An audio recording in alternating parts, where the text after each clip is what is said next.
From MTN News, this is Montana This Morning. The Bozeman Police Department running a prostitution sting resulted in the arrest of some 18 people. Several of the accused were in court yesterday, as was our Edgar Cedillo. He has the latest on the sting and the fallout from some of those 18 allegedly involved. And a warning from Gallatin County Health Department that could keep you, your family, and pets safe while recreating in southwest Montana's lakes, rivers, and streams by being aware of harmful algal blooms and E. coli. An apparent surprise encounter with a grizzly bear over the weekend leads to a fatality near West Yellowstone. I'm Chet Lehman. Coming up, we're going to talk about some safety tips you can follow if you are venturing out into the backcountry here in Montana, which the whole state now considers grizzly bear habitat. Alrighty, it is 6:30 on this Tuesday morning. Great look over the mining city. Jane McDonald and Matt Elwell with you. I don't see a lot of haze right now. It's not bad. You can see it just barely. It's not quite as crisp as normal, but we're in the green, so our air quality overall is good. We've just been watching this.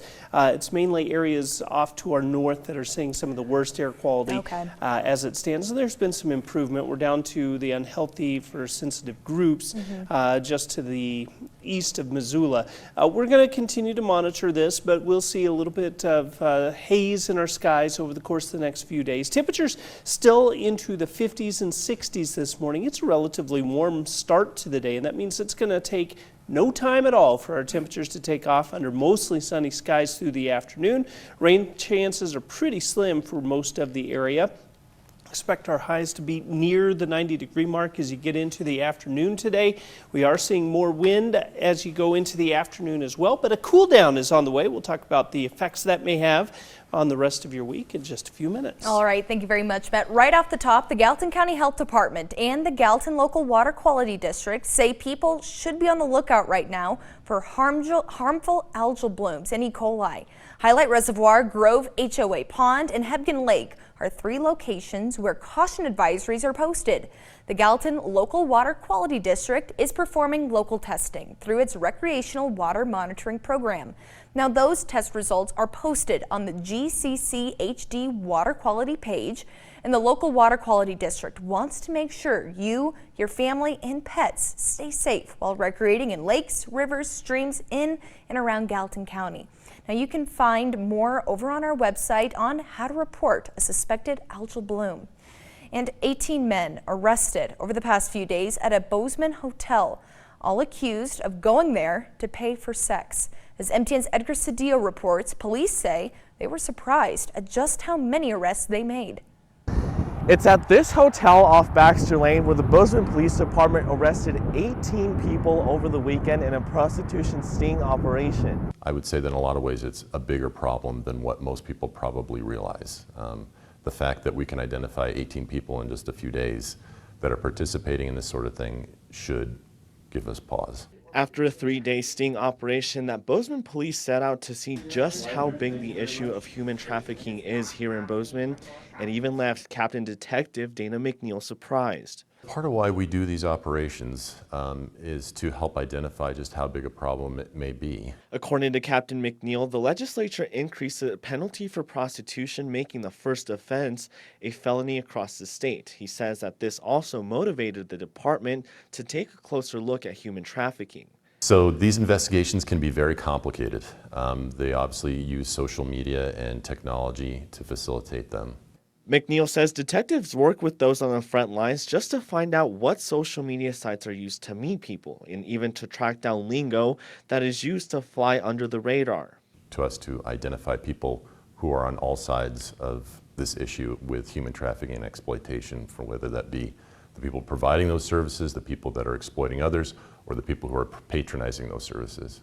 These are the 18 men that were arrested and charged with felony prostitution. They include a Belgrade school trustee and a former Bozeman High School football coach. We have the full published list on our website. In Bozeman, Edgar Cedillo, MTN News. And those who were arrested face anywhere from 0 to 5 years behind bars if convicted for the prostitution charges. And as you heard in the story, 2 of those men arrested, one being a Bozeman High School assistant football coach, Mark Nahiniak. He was a coach with the Hawks from 2019 to this more recent football season. Bozeman's superintendent announced he is now suspended. The other was a Belgrade school trustee, Brian Heck. He was elected, and Belgrade School District announced that Heck resigned yesterday. Board Chair Holly Murray says they will look to fill that position soon.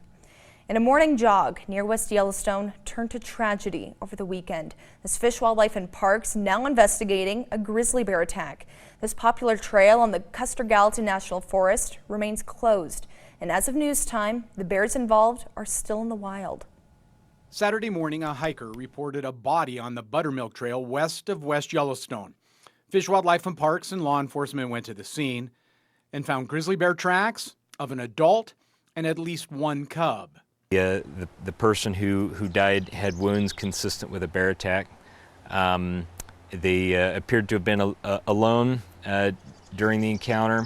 No bear spray or firearms were found at the site. Because of the death and its proximity to populated areas, FWP set up a trap. And so those capture operations started Saturday and continued Sunday. No bears have been captured at this point. FWP staff also flew the area and did not locate any bears that way. No bears with radio collars were detected either. And so these bears have not been seen since the incident. That mountain range you see behind me, the north end of the Absaroka Beartooth Wilderness, and beyond that, Yellowstone National Park. No question, grizzly bear country. The reality is, though, just a few miles north of here, on the Shields River, a confirmed grizzly bear sighting, the first in decades. That highlights the fact that really anymore, if you are in Montana, you are in grizzly bear country, and that means you need to take steps to stay safe and avoid an encounter. What we really have to do is shift our mindset to thinking Montana is bear country. I need to be prepared no matter where I am, and I need to be making noise, traveling in groups, carrying bear spray, because these types of encounters they happen in places that maybe we don't expect. The Custer-Gallatin National Forest has closed the trail until further notice, and FWP's investigation is continuing. And late yesterday afternoon, Gallatin County Sheriff Dan Springer released the name of the victim. Sheriff Springer identified her as 48-year-old Amy Adamson of Derby, Kansas. According to Springer, Adamson was either hiking or running on the Buttermilk Trail, as she often did in the early morning. He also said the bear attack did not appear predatory, ruling her death accidental. And in Bozeman, you can't miss it. All the new development around downtown. And some local businesses are not too keen on the new construction. MTN's Kristen Merkel reports on what challenges they're facing because of all these new buildings. If you're walking down Wilson Avenue in downtown Bozeman, you can't miss all the new development that's going up. But for people that work in the Bozeman Medical Arts Center, getting to work now is more of a challenge.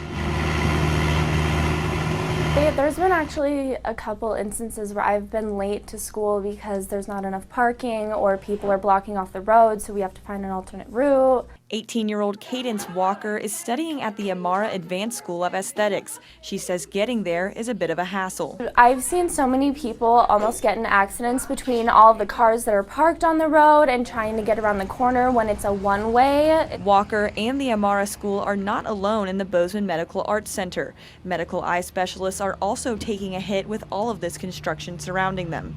Physician Patricia Cosgrove says her biggest concern is for her patients. It's just been a real challenge for patients in particular, and patients particularly with mobility issues having a hard time having close access with parking. So much that we actually have a placard out front that says we apologize for the parking, we apologize for the construction, etc. I reached out to the city of Bozeman for a statement regarding the parking situation around the construction. They say the city recognizes that construction associated with new development can have an impact on nearby residents and businesses. To address concerns specific to parking around the North Central development, a phased parking agreement was created to correlate with the phases of the project. Dr. Cosgrove emphasizes that she understands it's not the construction workers' fault and they're just doing their jobs. The construction workers have been great. I think it's just a consequence of new development, new growth in the city. We're not the only ones going through this. There's development all over the city. Still, they're frustrated for their patients. They've been wonderful. They've been wonderful to talk to. They apologize to us most of the time instead of us apologizing to them. In Bozeman, Kristen Merkel, NTN News. Thank you, Kristen. Now, cell phones are a part of almost every aspect of society nowadays. However, there is one place that there is still some controversy over their use, and that's the school classroom. Scripps News' Evie Ramos has a closer look. There's a growing debate over whether cell phones should be allowed in school classrooms. According to the National Center for Education Statistics, 76% of U.S. schools imposed cell phone bans in 2020. Research shows phones can be a major distraction and have a negative impact on students' mental health. That's why some school leaders want to restrict them. They believe the move will lead to better engagement, improved attendance, and decreased time on social media.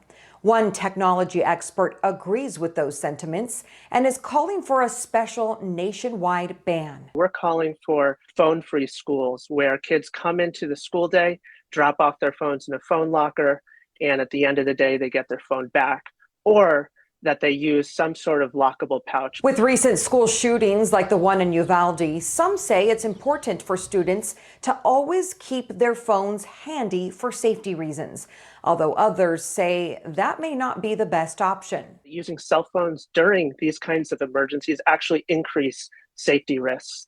And there are two reasons for that. One is that the phones are incredibly distracting. If everybody's trying to call people, one, you increase the risk of your phone going off, of being heard. And the second is you really need to pay attention to teachers, to authority figures during emergencies. Florida recently passed a law that lets teachers ban cell phones in class. Several other states have passed similar legislation.